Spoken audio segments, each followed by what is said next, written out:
Hello mes gens, je vous avais en fait demandé quel sujet vous intéresserait le plus si je postais une vidéo aujourd'hui. À peu de choses près, le pourcentage était plus élevé au niveau du masque de Garnier. Mais on m'a aussi également demandé de faire la vidéo concernant les silicones. Sont-ils réellement une problématique dans la routine capillaire? Donc j'ai simplement décidé de faire les deux dans la même vidéo. Donc je me suis arrangée, je crois, pour que la vidéo ne soit pas trop longue. Bon, avant de commencer la vidéo, il y a deux choses que j'aimerais mettre au clair. Donc première chose, il s'agit de la foire de Paris qui a commencé hier. Pour toutes celles en fait qui n'avaient pas eu la chance de se rendre sur le stand de Au Cœur d'Afrique qui vend les fameux savons naturels qui sont super bons pour la peau et qui m'ont beaucoup aidé pour mon acné. Et elle y est encore cette année, du 27 jusqu'au 5 mai, au hall numéro 4, stand F105. Il y a de la nouveauté cette année. Vous avez du savon au curcuma. Ça m'intéresse vraiment, il me faut vraiment me procurer ce savon parce que le curcuma c'est un antiseptique, un antibactérien naturel et qui aide surtout à lutter contre l'acné, même le savon au café aussi. Deuxième chose, je tiens à revenir en fait sur la qualité de mes vidéos, à savoir la qualité d'image, la luminosité et le son. On m'a déjà fait la remarque, bien évidemment je la prends pas mal du tout puisque je sais qu'effectivement il me manque quelques points à améliorer pour que mes vidéos soient de bien meilleure qualité. En revanche, il y a des personnes qui se permettent en fait de m'agresser simplement en dessous de mes vidéos en commentaire, tout simplement parce qu'elles n'ont pas apprécié la tonalité de la vidéo, le son de la vidéo ou l'image de la vidéo et me disent carrément que mes vidéos sont nulles. Je prévois clairement de m'améliorer à ce niveau-là si éventuellement je reste sur YouTube. Je viens d'acheter mon appartement, j'ai des factures à payer, je raconte ma vie, je sais, mais je suis obligée d'en arriver là pour que certaines puissent comprendre en fait que les personnes qui sont sur YouTube n'ont pas forcément de l'argent, ne vivent pas forcément chez leurs parents. Voilà, tout simplement, n'ont pas forcément d'argent pour acheter du matériel hype de youtubeuse pro. Moi, je me considère même pas encore comme une youtubeuse pro. Je viens tout juste de prendre mes marques sur ma chaîne française parce qu'à la base, c'était des coiffures que je postais. Voilà quoi, je prends un petit peu la température. Je vais investir dans un matériel et si dans un mois, même une semaine, plus personne me regarde, je reste chez moi avec mon matériel qui me regarde. Pour ma vraie team, celles qui me suivent, pour vraiment le contenu de ma vidéo, vous en faites pas, je vais vous mettre bien, surtout si vous êtes derrière moi. Maintenant, pour les petits clandestins là, qui viennent cliquer sur ma vidéo une fois par an et qui me reprochent que ma vidéo n'est pas de qualité, on vous a pas sonné quoi. Non, si j'ai pas d'argent, je vais pas aller investir dans quelque chose pour le plaisir des buts. Je suis pas matu vu moi. Je suis surtout, j'aime surtout être bien avant tout dans ma vie réelle et ensuite on verra pour le virtuel. Sinon, le sujet, il peut commencer. Je vais d'abord développer les silicones, savoir est-ce que les silicones posent vraiment un problème dans la routine capillaire en général. Et ensuite, je vais vous donner mon avis sur la composition du masque banane de Garnier puisque je n'ai pas pu me le procurer. Ah oui, je vis en Guadeloupe, nous n'avons pas encore reçu ce fameux masque. Ce qu'il faut garder à l'esprit, parce que je suis sûre que vous le savez déjà, tout ce qui est consommé de manière abusive peut être destructeur ou peut vous nuire. Ça, c'est valable tant pour le naturel que pour le chimique. Un produit naturel ou un aliment naturel peut très bien vous faire du bien. Et si vous le consommez de façon abusive ou si même vous ne savez pas comment le consommer, il peut vous faire du mal. De la même manière pour un produit chimique. Donc tout ce que vous consommez avec abus peut à un certain moment vous porter préjudice si c'est mal utilisé et si c'est consommé de manière abusive. Une petite parenthèse que je voulais faire pour la suite de la vidéo. Tout est une question de connaissance de ses besoins et à savoir si oui ou non il vous est nécessaire d'inclure un produit dans votre routine et à quelle fréquence. Les silicones à la base ils ont été créés pourquoi? Les silicones ont été inventés tout simplement pour créer un film protecteur autour du cheveu pour les aider à lutter contre l'humidité, la pollution et les agressions extérieures. On a tout simplement remarqué que les femmes aux longs cheveux dans les îles hawaïennes, elles s'induisaient les cheveux d'huile ou de beurre pour pouvoir les protéger des agressions extérieures. Ce qui faisait que leurs cheveux étaient toujours brillants, longs et vraiment en bonne santé. En fait, les occidentales, elles détestent avoir les cheveux gras. D'où le fait qu'on a inventé les silicones qui eux sont moins gras, c'est-à-dire qu'ils ont un peu la même action que l'huile.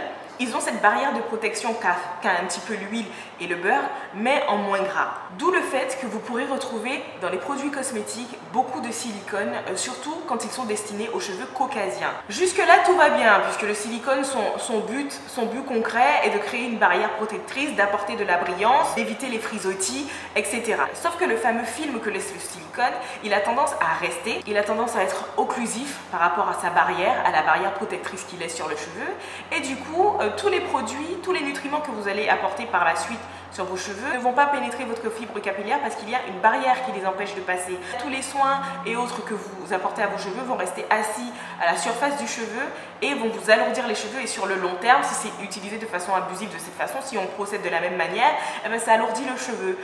Encore pire pour le cheveu crépus et les cheveux bouclés qui eux sont généralement de nature sec. Moi à la base Garnier et compagnie, pour moi ce n'étaient pas des marques qui étaient destinées aux cheveux crépus parce que tout simplement ils ont tout simplement été conçus en fonction des besoins des femmes qui ont les cheveux lisses, sur lesquels ils glissent plus facilement, alors que sur un cheveu bouclé et crépus, il a tendance à se stagner, à laisser des résidus en fait au niveau des boucles, ce qui alourdit le cheveu, les assèche, les rend faibles sur le long terme. À force de priver le cheveu d'humidité et de nutriments, celui-ci se retrouve affaibli et se casse sur le long terme. C'est la version la plus courante que l'on a des silicones.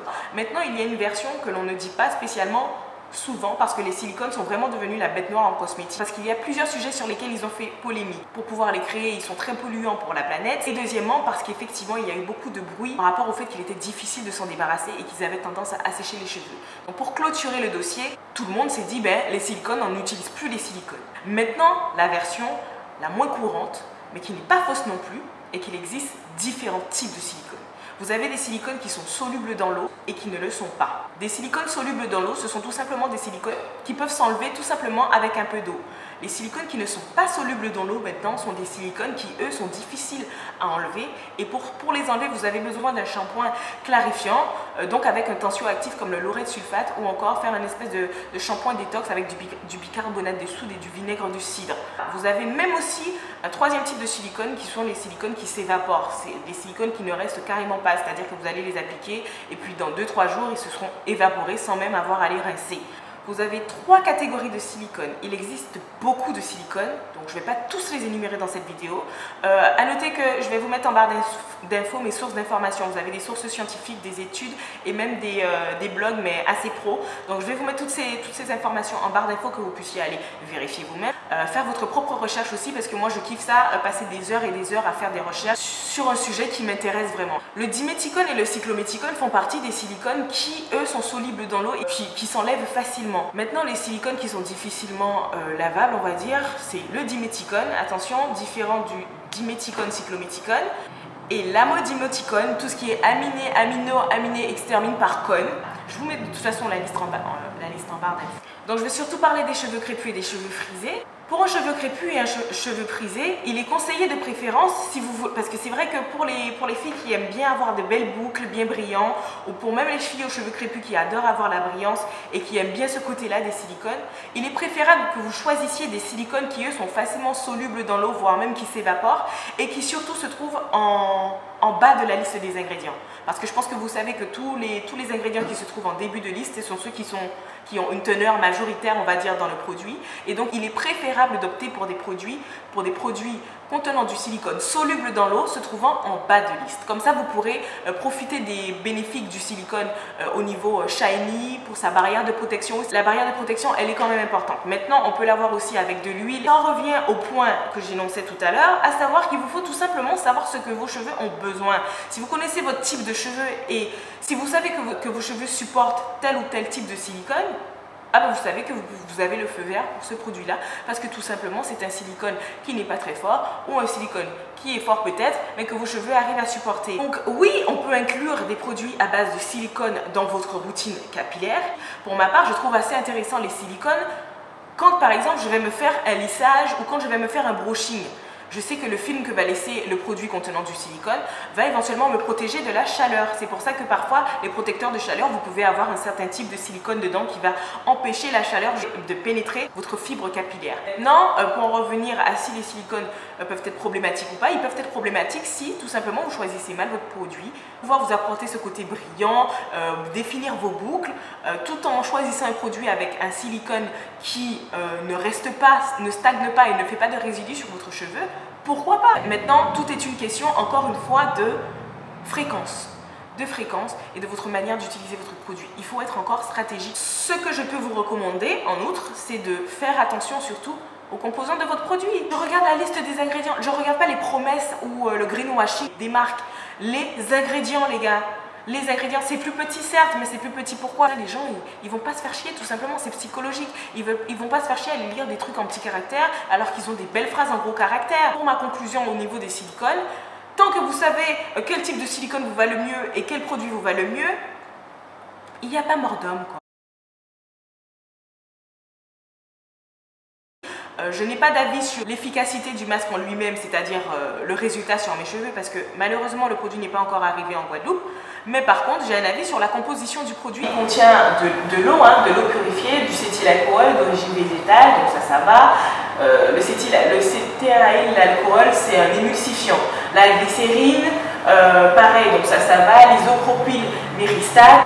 Le céramidopropyl-diméthylamine, ça c'est d'origine végétale, hein, mais par contre il a la même action que les silicones, sauf que ce ne sont pas vraiment des silicones, si vous voulez, c'est des silicones revisités, parce que c'est un type de silicone, si vous voulez, qui eux sont solubles dans l'eau, et de plus c'est un dérivé de l'huile de colza, donc c'est biodégradable. Et ensuite vous avez du beurre de karité, de l'huile d'olive, du jus de banane, de l'huile de soja, de l'huile de tournesol qui est pas mal. Je passe les ingrédients les plus importants. Vous avez aussi de l'hydroxypropyl hydroxypropyl trimonium chloride.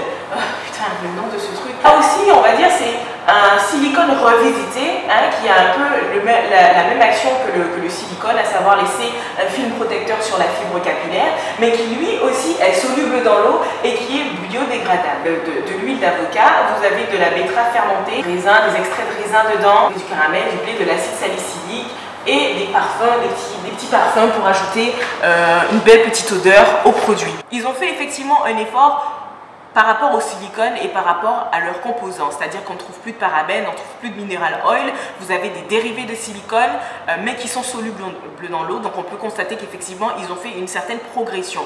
Il est composé d'ingrédients relativement intéressants. Ce qui est peut-être dommage, et là où il leur reste peut-être encore des efforts à fournir, c'est-à-dire de mettre un petit peu tout ce qui est beurre de karité, jus de banane, huile d'olive, etc. plutôt en haut de la liste et non à mi de la liste ou un petit peu plus loin et mettre en avant des trucs, voilà. Mais globalement, la composition du masque, elle est correcte. Ce qui pose problème aux gens avec Garnier, hein, c'est leur procédé. Certains de leurs produits sont testés sur les animaux et certains de leurs produits, pour pouvoir les faire, hein, polluent grave la planète. Ce qu'il faut savoir, c'est que L'Oréal, ils sont blindés de thunes, d'accord? Non seulement ils sont blindés de thunes, mais ceux qui disposent des meilleures recherches, des meilleurs résultats de recherche dans l'industrie de la cosmétique, d'accord? Donc ils ont le savoir, ils ont la connaissance, ils peuvent nous faire des trucs encore plus du tonnerre, ces gens-là, ok? Maintenant, on ne sait pas pourquoi ils s'obstinent, hein, à nous donner des miettes, ok? Faites-nous quelque chose de sérieux, d'accord? Ils peuvent encore mieux faire. Voilà les gens, hein, j'ai terminé. Bon, j'espère que cette vidéo vous aura servi. Et voilà.